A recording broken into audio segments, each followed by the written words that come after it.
Mic test. Okay po, okay. Narinig po tayo. At bago po tayo magsimula ay binabati po natin yung mga nanonood sa atin via live Facebook sa ating group po. At parang matagal na panahon na hindi ako nagsalita. No? Kasi dahil nga sa exhibition, kaya kinakailangan kong pansamantalang mag-leave muna. At ganun pa man, salamat sa Panginoon sa pagkakataon na makakapagbahagi muli ng mensahe na inihanda ng Panginoon.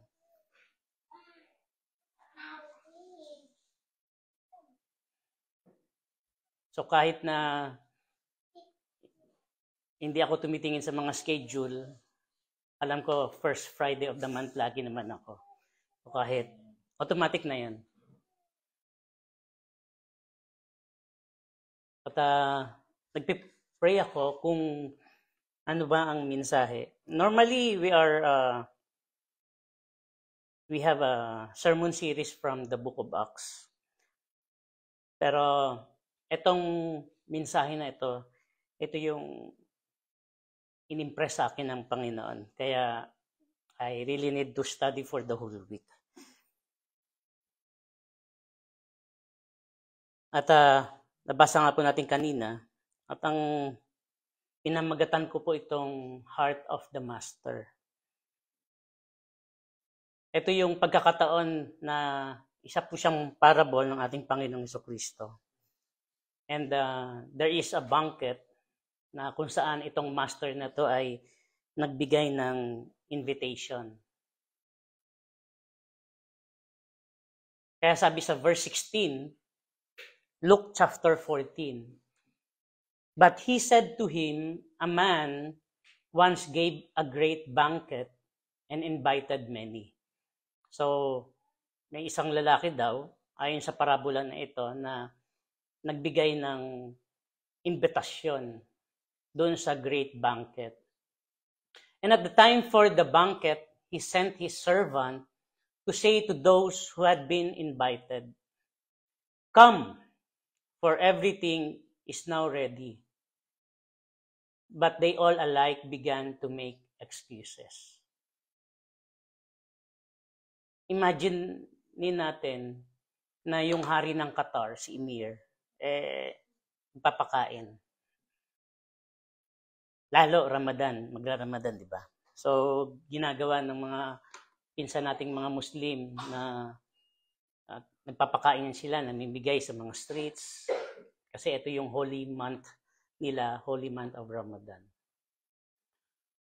So, he gave the invitation at inutusan niya ang kanyang servant. Kaya sabi dyan, come, for everything is now ready. So, pupunta na lamang tayo na lahat handa na. In verse 18, but they all alike began to make excuses. The first said to him, I have bought a field, and I must go out and see it. Please have me excused. And another said, I have bought 5 yoke of oxen, and I go to examine them. Please have me excused.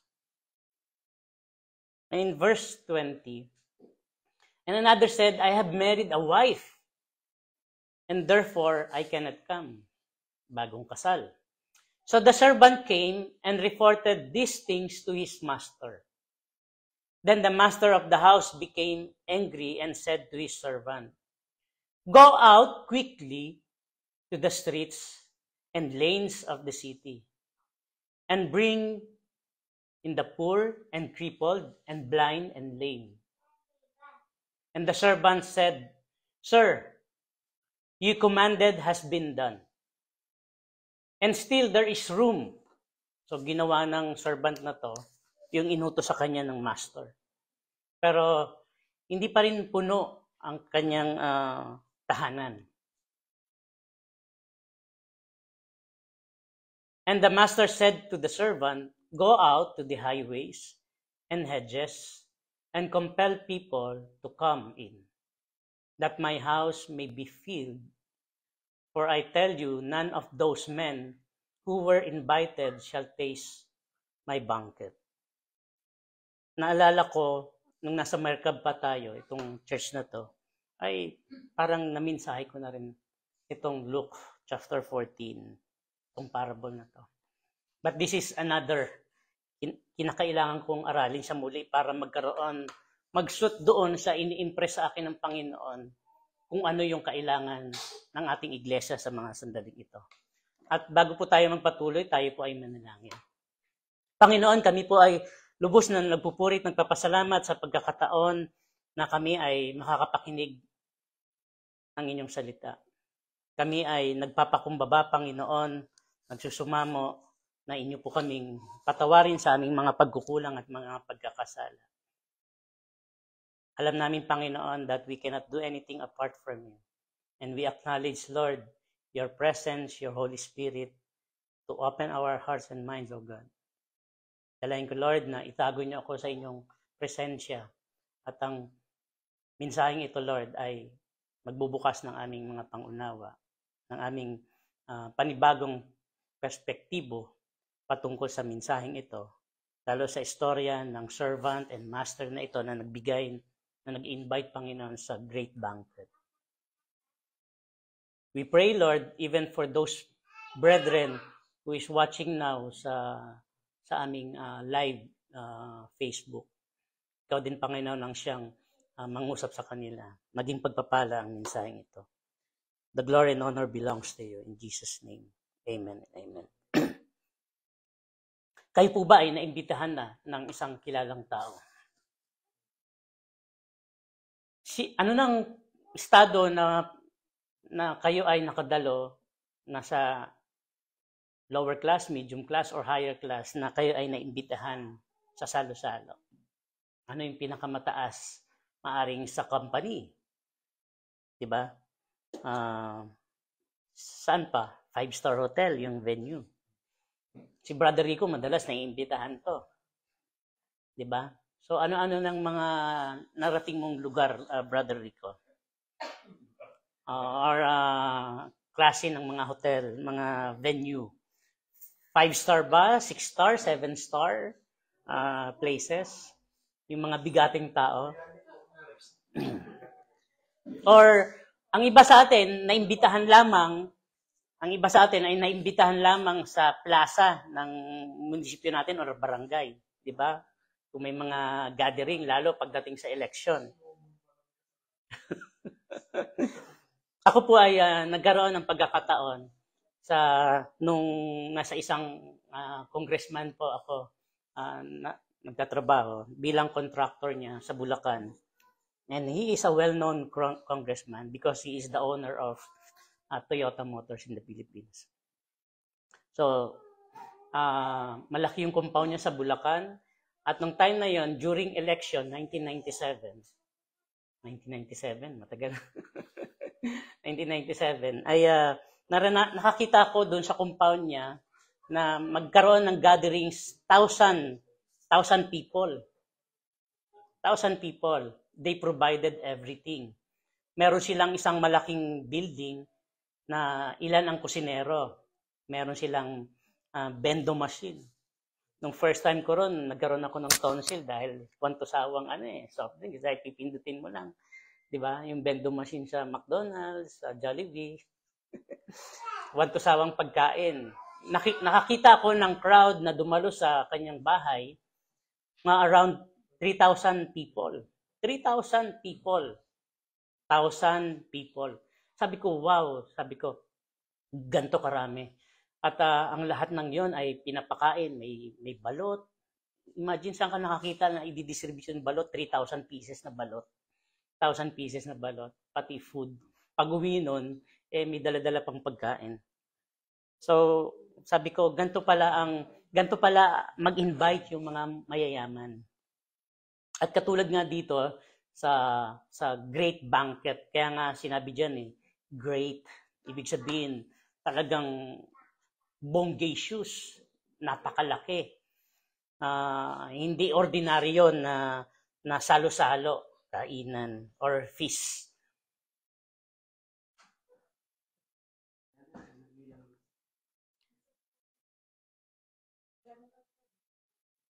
Nasusundan niyo po ba yung kwento? Na-miss natin sila Brother Erwin, ano? At sabihin natin, brother, sister, are you ready to listen? Kamustahin naman natin?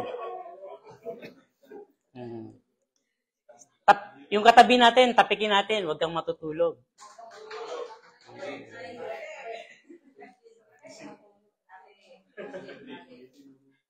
So, dahil mahaba-haba po yung slides ko, inabot siya ng 23 slides, kaya bibilisan natin. 23. So, ano ba yung matututunan natin dito? Napakahirap unawain ng isang parable. Wala siyang eksaktong maaaring pwedeng maging interpretasyon. Kaya napakahirap bilang isang estudyante ng ating Panginoon Jesucristo at ng Biblia na maiwasan yung mga pagkakamali. At sa tulong ng Panginoon, atin siyang babalansihin at uunawain according to the Bible. So, heart of the master. Ang una pong punto, kung kayo po yung gagawa ng mensahe na ito, ano yung big idea na naisip ninyo? Brother Rolly, what is your big idea according to this parable? Last Friday, si Brother Rolly yung messenger natin. So what is your big idea? Si Brother Rolly po, yung mga elders and deacons dito sa church ay nakapag-aral po ng mga homiletics at mga Bible interpretation. So what is your big idea, Brother Rolly?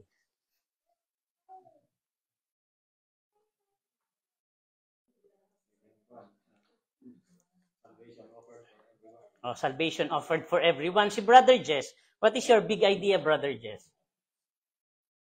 Same din po eh. Same din. Imagine, napakaraming verses, same lang yung big idea. What about Brother Ray? What will be your big idea on this parable? Salvation is for everyone. Amen. Si Sister Lala po, ano po ang pwede niyang maging big idea? There is an invitation for everyone. Invitation for everyone. Pero, pinamagatan ko po siyang heart of the master. Maaring masabi ninyo, so, why heart of the master? Malalaman po natin lately yan. So, yung una pong puntos is come out from your comfort. Can we read it? Come out from your comfort. Bakit ko po nasabi? Sabi po dyan sa verse 21 ng Luke chapter 14. So the servant came and reported these things to his master. Then the master of the house became angry and said to his servant, Go out quickly to the streets and lanes of the city. In-highlight ko po dyan, highlighted po, go out quickly.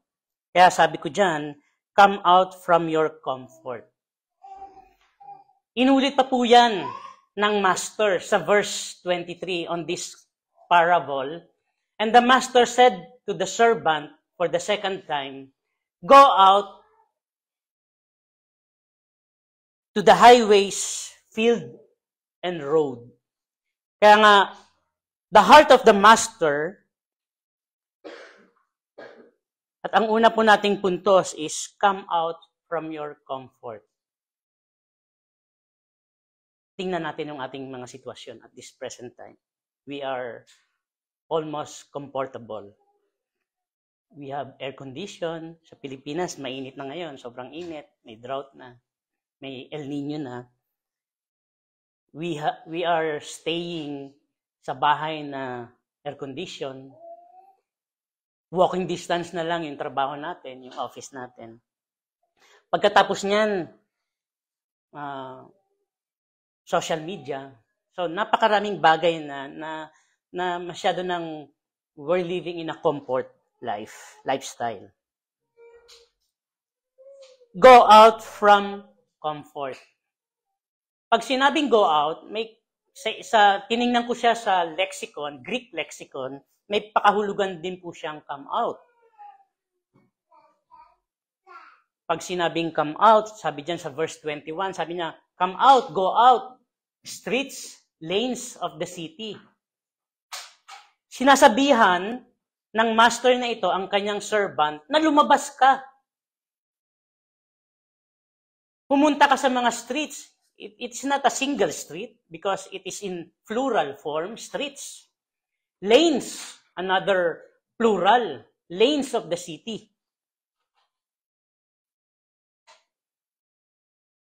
Sa verse 23, sinabi pa highways, hindi lamang iisang highway, hindi lamang iisang street, hindi lamang iisang lanes, and hedges.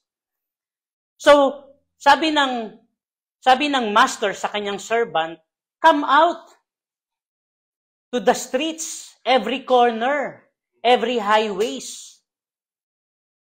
At ang hedges dyan is along the edge of garden or field or road. So, kung titingnan natin, ang sabi ng master na ito sa kanyang servant, lumabas ka. Huwag kang manatili sa loob kasi mag-invite ka ng mga tao. Pumunta ka sa bawat street, sa bawat lugar, sa bawat field, sa bawat road, sa bawat highway.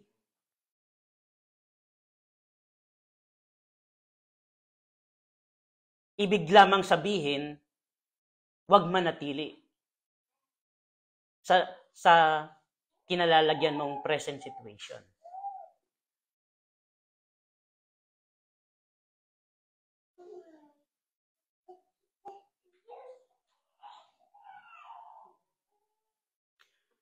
The usage of come out or go out in this passage is a command.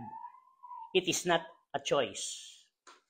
Ang pagkakasabi po ng master to his servant that go out, come out, according to this parable, ang pagkakagamit po dyan is a command. It is an order. It is an issue.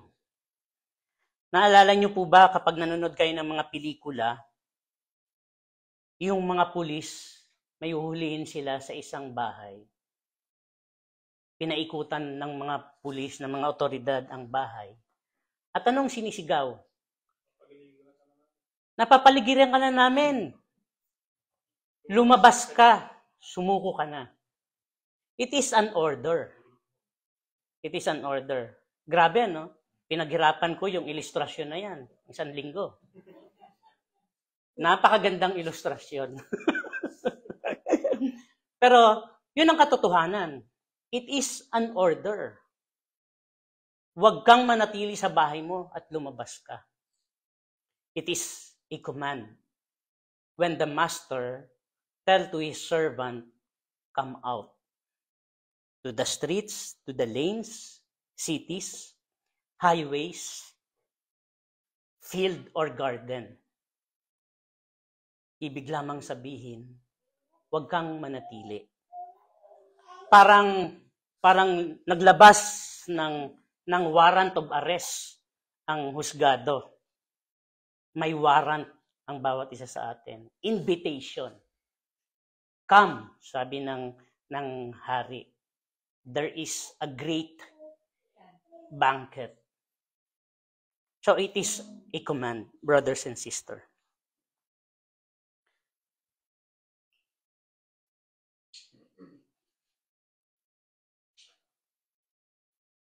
Halimbawa, pag sinabing go out, o pag sinabing come out, parang sinabi yan ng ating Panginoong Jesucristo sa Matthew chapter 8, verse 31 to 32. And the demons begged Jesus, saying, if you cast out and send us away into the herd of pigs. And Jesus said to them, go! So they come out and went into the pigs. That's the same words, that the same command that Jesus gave to his servant. Go and come out. Kaya itong demon-possessed na to na lalaki, nang sinabi ng ating Panginoong Jesucristo, go and come out, it comes out, this demon. Ganun po ang pagkakagamit ng ating Panginoong Jesucristo ng salitang go out, go or come out. Katulad po yan na nangyari sa Matthew chapter 8, verse 31.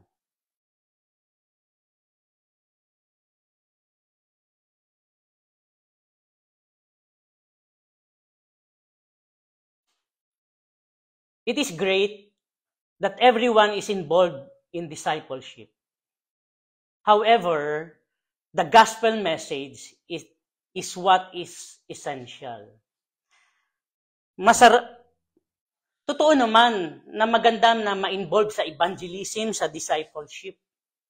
Pero ang napakahalaga, mga kapatid, ay ang mensahe ng gospel. Dahil sabi natin, ang first point natin is, come out from comfort. The purpose for which you were dispatched and given the directive to make disciples. So napakahalaga po na ang mensahe natin when we go out is to share the gospel of Jesus Christ.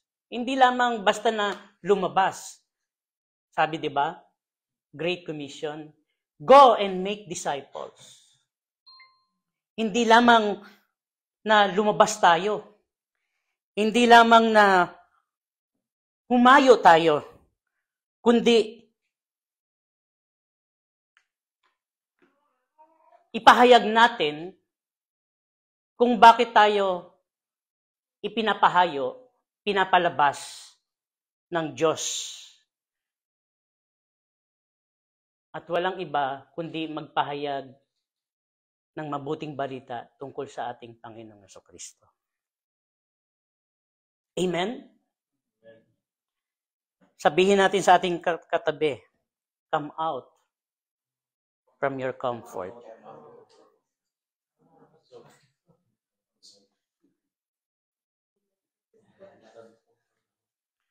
According to this parable, napagtanto ko, the servant in this parable is Jesus Christ. Pinag-iisipan ko siyang maigi, paano ko ba mai-connect ang kwento na ito sa ating Panginoong Jesucristo? Samantala, ito'y parabola lamang. Pero bakit ko nasabi that the servant in this parable is Jesus Christ? In Luke chapter 14, so the servant came and reported these things to his master. Then the master of the house became angry and said to his servant, go out quickly to the streets and lanes of the city and bring in the poor and crippled and blind and lame. Highlighted po dyan yung salitang the poor, the crippled, the blind, and the lame.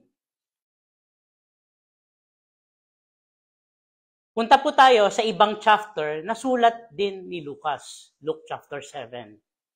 Ito po yung pagkakataon na si John the Baptist po ay nakakulong at inutusan niya ang kanyang mga disipulo na pumunta kay Kristo. Luke chapter 7. Umatras lamang po tayo sa ating passage. Verse 20, and when the men had come to Jesus, they said, John the Baptist has sent us to you, saying, are you the one who is to come? Or shall we look for another? Inutusan ni John the Baptist ang kanyang mga disipulo, mga tagasunod, mga disciple, na dahil nakakulong siya, pumunta nga kayo kay Jesus at siguraduhin ninyo kung siya nga ba yung inihintay nating Messiah. Verse 22, and Jesus answered them, "Go and tell John what you have seen and heard. The blind receive their sight. The lame walk, lepers are cleansed, and the deaf hear. The dead are raised up, the poor have good news preached to them." Ang sagot ng ating Panginoong Jesucristo, sabihin ninyo kay John the Baptist, go and tell him, go and tell John, you have seen and heard. Ang bulag ay nakakakita. At ang lumpo ay nakakalakad. Ang may mga ketong ay nalinis. Ang mga hindi nakakarinig ay nakarinig. Dagdag pa niya, ang mga patay ay nabubuhay. The poor have good news. Nakita niyo po yung halos na mga parehong mga salita?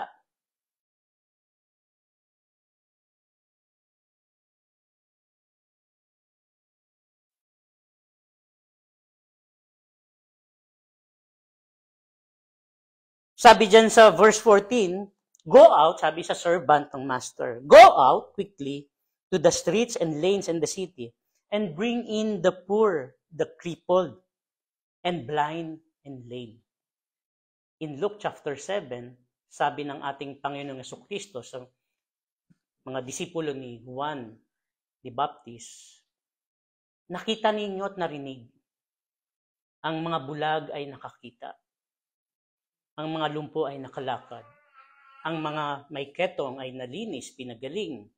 At ang mga hindi nakakarinig ay nakadinig. Ang mga patay ay nabuhay.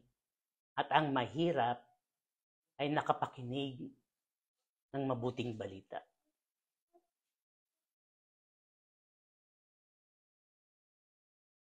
Luke chapter 7, the Son of Man has come eating and drinking. And you say, look at him, a glutton and a drunkard, a friend of tax collectors and sinners. Ang ating Panginoong Jesucristo ay nabansagan na sobra kong kumain, glutton, manginginom. Kaibigan siya ng mga makasalanan na tax collector, mga corrupt na mga BIR, at mga makasalanan. Ang ibig lamang sabihin, ang ating Panginoong Jesucristo ay taong kalye. Hindi siya nanatili sa iisang lugar. Kaya nabansagan siyang glutton, drunkard, a friend of tax collector, barkada ng mga makasalanan. Taong kalye siya. People-oriented ang ating Panginoon. He never stayed inside his house.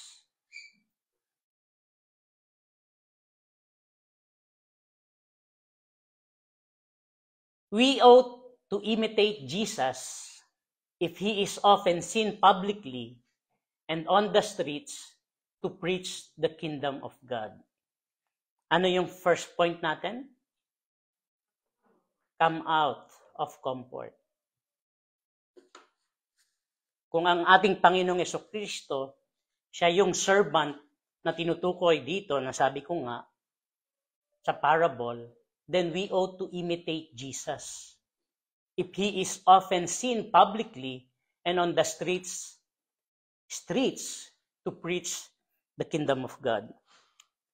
Amen? Parang yung amen natin, gutom na. Oh, kainan eh. Our second point, compel people to come. Kanina, ano yung first point? come out of comfort. And now, our second point, compel people to come. Sabihin natin sa ating katabi, compel people to come. Bakit ko nasabi? According to our passage in verse 23, go out to the highways and hedges and compel people to come in. Compel people to come in. Mga kapatid, wala tayong maiimbitahan kung hindi tayo lalabas at mananatili sa loob ng ating bahay. Wala tayong maiimbitahan, compel people to come, kung mananatili lamang tayo nakaupo. Mananatili tayo sa ating iglesia.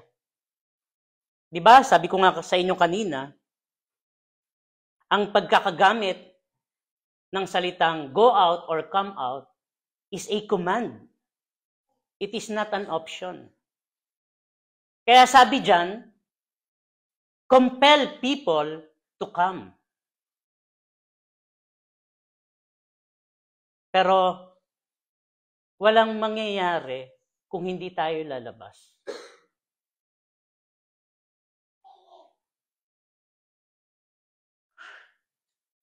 Pag sinabing compel, ibig sabihin to force. Urge.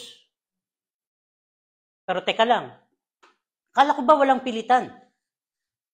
Akala ko ba may free will ang tao? Pero sabi ng sulat ni Lucas, go out to the highways. It is a command to go out, come out, and hedges, and compel people to come in. Pilitin nyo sila.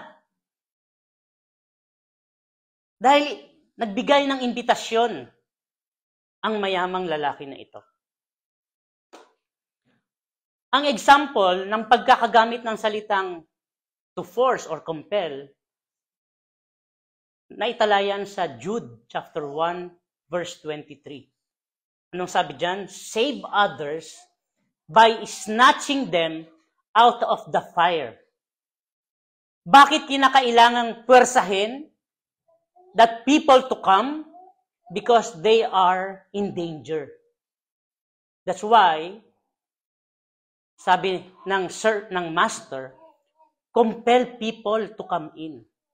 Because they are in danger, according to Jude chapter 1:23. Save others by snatching them. Kung pwede makipagbunuan. Alam niyo yung tug of war? Parang ganun. Kaya pag lumabas ang isang mangangaral, pag lumabas tayo, hindi tayo yung parang walang lakas. Hindi tayo yung parang walang energy. Compel them to come. When you invite people, compel them to come. Snatch them out of the fire, out of the danger. That's why we have to compel. Hindi dapat tayo magpa-petiks-petiks, sabi sa Jollibee at mga McDo crew. Walang petiks-petiks.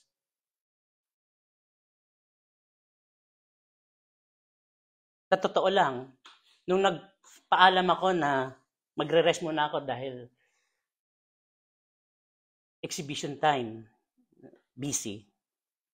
Actually, I'm planning also na magpahinga sa pagpipreach for 6 months, maybe. Dahil nakaramdam ako na exhausted na ako. Because after this, I have to go to NCCM Duhale sa panghapon na church. And sometimes we are also, we need also to go to Alcor to preach to the TCI brethren. And for how many years? Yung trabaho ko, 3 days ago, 3 araw na sunod-sunod, dahil ako ngayon ay naglilitrato, ang baba ng ng pinaglalapagan kong item. Masakit yung likod ko, yung buong spinal cord ko, kakayo ko just to arrange a small items of jewelries. From 9:30, nag-i-start na ako mag-picturing hanggang ang uwian namin is 5 o'clock. Inaabot na ako ngayon ng 4:30. Na dati-rate, 3 o'clock nakakatawag pa ako sa family ko sa Pilipinas. Pero ngayon, sobra. And I had also to prepare sermons. May line up pa ako sa kabila sa worship team sa panghapon. Kaya nga sabi ko kay Brother Dennis, a few months ago, kung magla-line up ka, wag mo akong i-line up dahil 4 na bagong kanta, ang practice lamang namin is Friday before the service. 4 pa na kanta. Nagkakataon pa na maghahanda pa ako ng preaching, ng sermon. Kaya, nung nagpaalam ako sa elders group na magre-rest muna, actually, I'm planning to have a long rest. Dahil pakiramdam ko, exhausted ako, physically. Burned out ako. But I was reminded when I'm studying this message that we have to come out from our comfort and we need to compel people to come in. It is a command, lalo sa amin, na itinalaga ng maging lingkod ng Diyos. Hindi pwedeng magpahinga. Hindi pwedeng sumuko. Mahirap ang mag-prepare ng sermon. That's why I'm giving 1 week preparation. So Saturday, nagbabasa-basa na ako. Wala akong time ngayon nang gumawa ng sermon sa office na katulad ng dati. Nakakagawa ako 2-3 sermon dahil may maraming vacant time. Pagdating ko sa bahay ng 5 o'clock, mga around after prayer time namin ni Mrs., kinakailangan ko matulog. Minsan nagising ako 11:30 na ng gabi. Sobrang pagod. But this is a command. It is not an option. Kaya bawal magpa-petics-petics.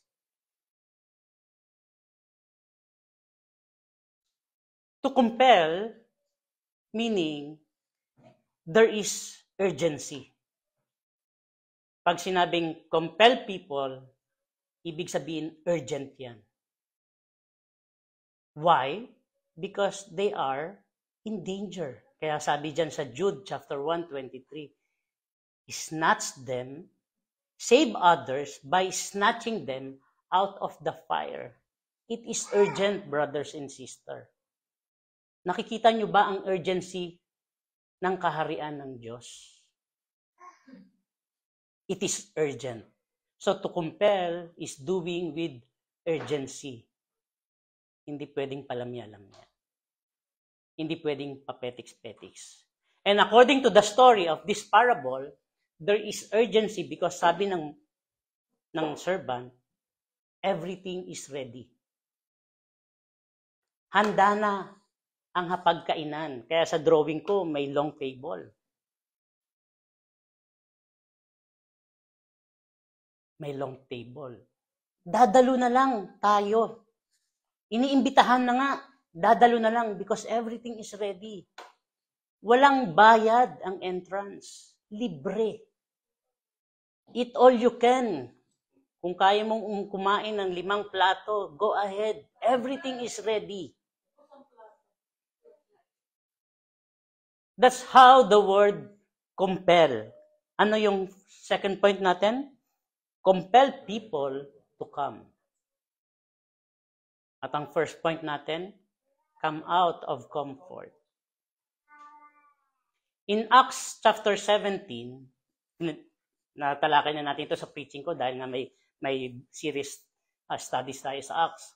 And according to Paul's customs, he went to them and for 3 Sabbaths reasoned with them from the scripture. Kaya pag si Pablo nagtuturo sa loob ng sinagoga, he reasoned with them from the scripture.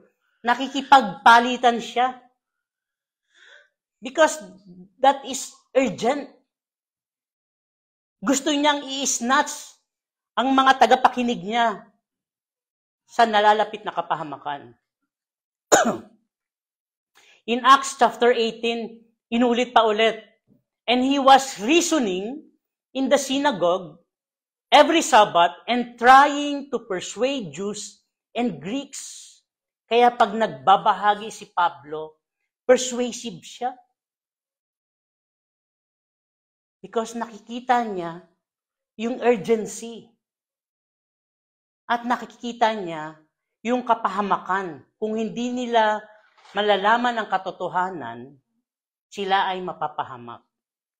That's why, when we go outside, when we are in a discipleship, it is really important, essential, that the message of the gospel ang siyang maibahagi natin sa tao.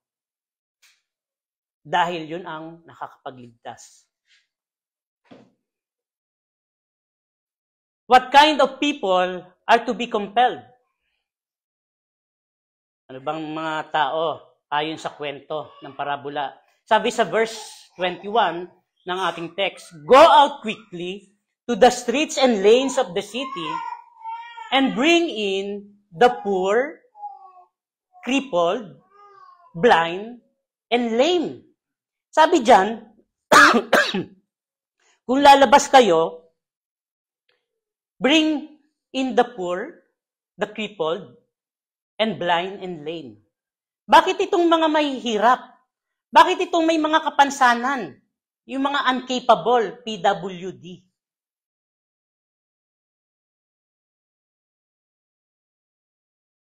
Ang iniutos na imbitahan. Pagkatapos na yung mga naimbitahan, binigyan ng invitation, ay tumanggi. Bakit? Bakit itong mga taong itong hindi capable? Yung mga mahihirap, may mga ketong.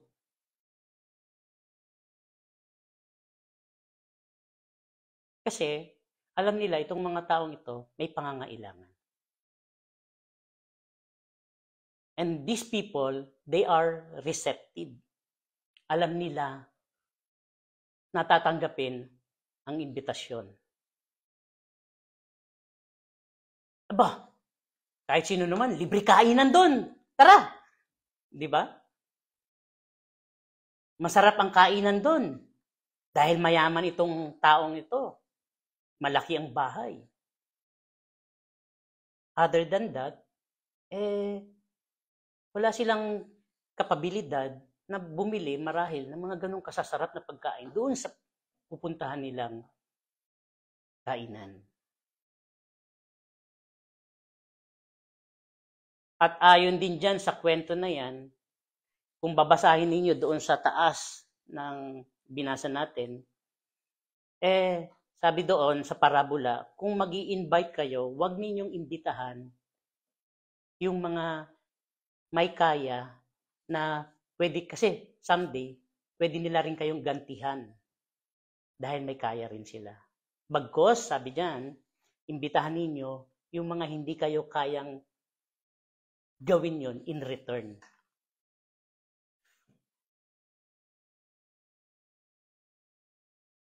Last point.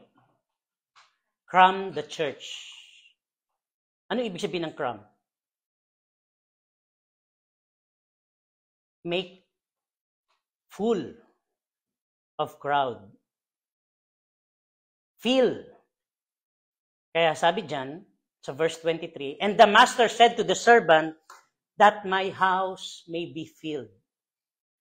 That my house may be filled." Sabi nung servant, "Sir, nagawa ko na po. At marami pang bakanting room." Kaya sabi ng master, "Lumabas ka ulit, imbita mo ito. Yung mga bulag, pipi at bingi. May mga kapansanan." Sabi dyan ng master sa verse 23, "And the master said to the servant, that my house may be filled." cram the church. Actually, ito ang puso ng master. This is the heartbeat of the master. That his house may be filled.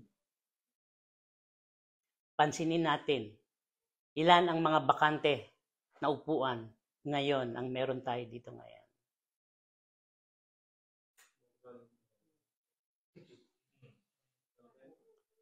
Pansinin nyo, marami akong mga friends sa Facebook ng mga churches dito sa Doha. Papansinin natin sila. Ang dami nilang attendance.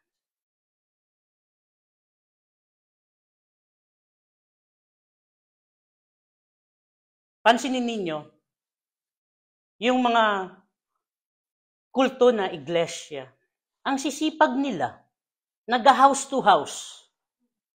Every Sunday, nakaprepare ka na, pupunta ka na sa church mo, tapos may kakatok sa gate mo, sa pintuan mo.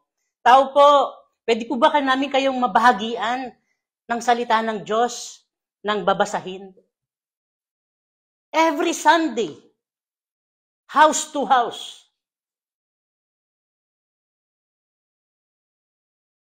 Yung iba, pumupunta sa ibang lugar, grupo-grupo, nakaputi sila, naka-necktie. Ibang lahi. Ang sipag nila mag-invite.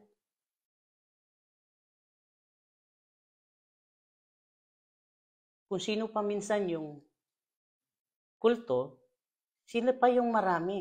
Ang lalaki pa ng simbahan nila, may tatsulok. Di ba? Pero, crowded. Nag-uumapaw ang kanilang iglesia.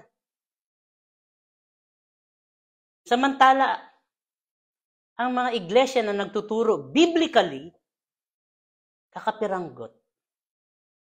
Ano ang problema? Kulto na sila and yet they are persuasive. Masigasig sila. Nagpipreach sila.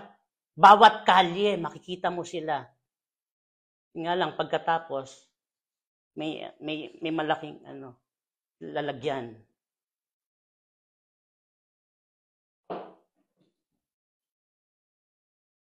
Cram the church. The heart of the master is for his house may be filled. Cram the church. Sa verse 16, a man once gave a great banquet and invited many. And at the time for the banquet, he sent his servant to say to those who had been invited. Sabi dyan, he invited many.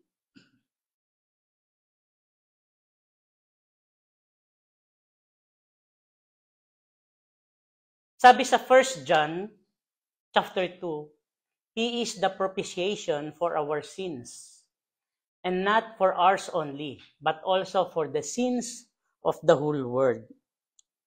Ibig sabihin lamang niyan, namatay ang ating Panginoong Jesucristo at naging kabayaran para sa ating mga kasalanan. Hindi lamang para sa atin, kundi para sa kasalanan ng buong mundo. Para sa lahat. Para ang lahat ay maligtas. Para ang lahat ay mapunta sa loob ng iglesia. They were invited. Hindi lamang tayo, mga kapatid. Kundi para sa lahat. Kaya, naging kabayaran ang buhay niya para sa ating mga kasalanan. Hindi lamang para sa atin, para sa lahat. In 1 Timothy chapter 2, verse 3, this is good, and it is pleasing in the sight of God, our Savior, who desires all people to be saved and to come to the knowledge of the truth. Ang nais ng Diyos ay lahat ay maligtas. Ngunit papaano mangyayari yan? if we will not come out of our comfort. Paano mangyayari yan if we will not compel people to come in or invite them?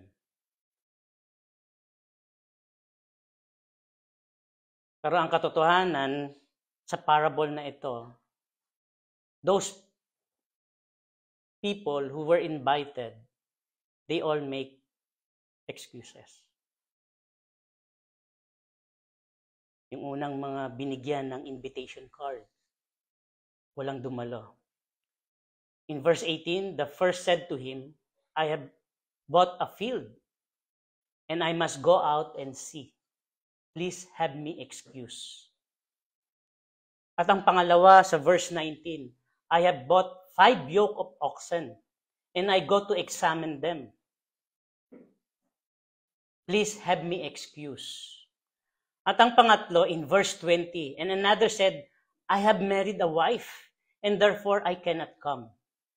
So these people who were invited from the beginning by this man, they make all excuses.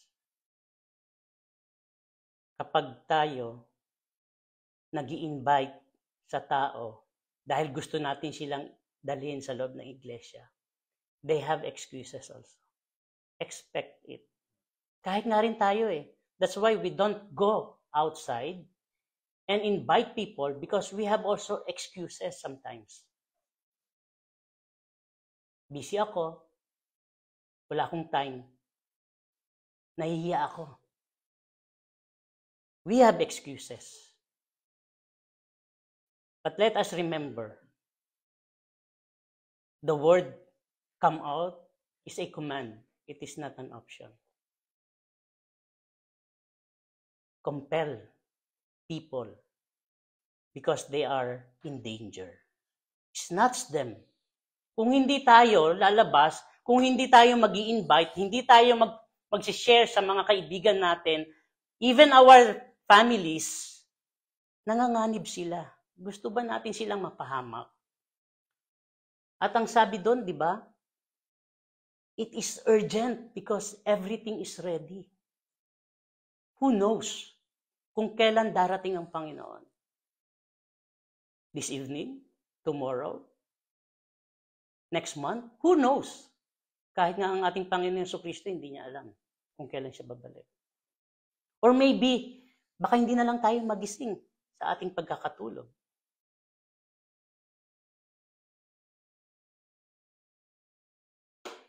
Eventually, people in the church na maiimbitahan will eat bread in the kingdom of God. Kaya sabi nga dyan, di ba? Sa last point natin, cramp the church because ang desire, ang puso ng Diyos is His house may be filled. At yung mga tao sa loob ng iglesia, tiyak, ang hantungan natin after this life is in the kingdom of God. Doon tayo magsasalo-salo. And they will be called blessed. Sabihin natin sa ating mga katabi, you are blessed, brothers and sisters. And someday, sabihin natin sa ating mga katabi, and someday, we will be in the kingdom of God. That's why, come out of your comfort, compel people to come, cram the church. This is the heart of the master. This is the desire of the master. Na mapuno ang kanyang kaharian. Na mapuno ang kanyang iglesia. To recap, come out from the comfort, compel people to come from the church. Fill the church. Punuin natin ang ating iglesia. Sapagkat balang araw, tayong lahat ay magkikita-kita doon sa kaharian ng Diyos kung saan siya naroroon. Amen? Palakpakan natin ating Panginoon. Manalangin po tayo. Panginoon, kami po ay lubos na nagpupuri at nagpapasalamat. Salamat sa mga katotohanan na inyong pinaunawa sa amin. And we pray, Lord, na pupunuin mo ang iglesia na ito. Hindi lamang sa aming mga prayer request, Lord, na mapupuno ang aming mga prayer request ng mga panalangin, financially, blessing sa aming mga kapatid, mga kagalingan sa aming mga karamdaman, mga plano sa buhay na panalangin, bagkos isama namin sa aming mga panalangin, Lord, na mapuno ang aming iglesia. Na marami pa kami, Panginoon, ang maimbitahan ng mga kaluluwa na dumalo ng gawain na katulad nito, Panginoon. Because this is your heart's desire, O God, na mapuno ang inyong kaharian, na mapuno ang inyong iglesia. Dalangin namin, Lord, na patawarin mo kami. Kung minsan, Lord, nagiging relax na kami sa aming pananampalataya, sa aming relasyon sa inyo, Panginoon. Now, we were reminded, Lord, that we have to come out from our own comfort in this life. Bigyan mo kami ng kalakasan, Lord. Maaring minsan napapagod na kami, Panginoon.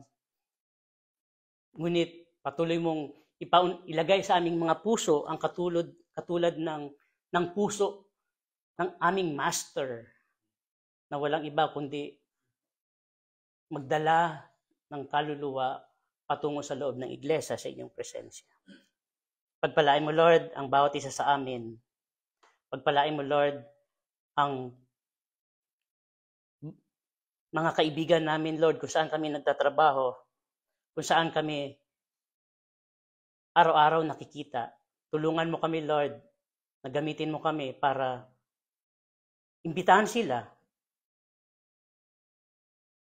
upang magampanan namin, Panginoon, ang inyong inuutos na commandment sa amin. And help us, Lord, to snatch them sa nakaabang na judgment, na danger. Kaya, Lord, dalangin namin, Lord, na ilagay mo sa aming mga puso na gagawin namin, Lord, ang magpahayag, mag-share, mag-witness, mag-imbita patungo sa iglesia na ito sapagkat ito'y inyong inuutos sa amin. There is no time, maybe, Lord, and everything is urgent. Kaya naman, Panginoon, we entrust to you, Lord, na patuloy kang mag-empower sa amin. At tulungan mo kami, Lord, na tuwing kami ay magpapahayag, kayo ang siyang mangusap sa aming mga kausap. Pinupuri ka namin at pinapasalamatan sa mga katotohanan nito. This we ask in Jesus' name. Amen and amen.